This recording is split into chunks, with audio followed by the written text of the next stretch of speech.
rreshtet e Dëborës sigurisht kanë qenë prezente thuajse në të gjitha territoret e këtyre zonave, duke filluar nga boga dhe thefi turistik, po ashtu edhe në fusha e Vërmosit, të cilët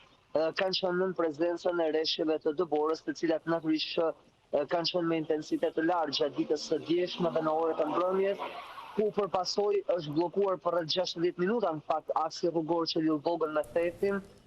dhe është dashur ndërhyrja e mjeteve të autoritetit rrugor shqiptar për të mundur hapjen e këtij aksi, duke shmangur edhe bllokimin e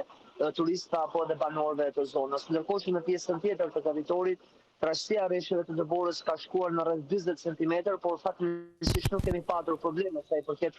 qarkullimit. Duhet thënë që si në aksin që lidh Shkodrën me Lëpushën dhe Vërmoshin, ashtu edhe në pjesën tjetër të territorit nuk kemi patur të tilla problematika, megjithatë ajo çfarë ka qenë shqetësim në këtë orë ka qenë mungesa e energjisë elektrike,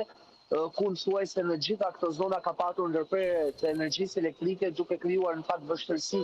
si për banorët ashtu edhe për bujtinat apo njësitë turistike të cilat presin në këtë periudhë turistët.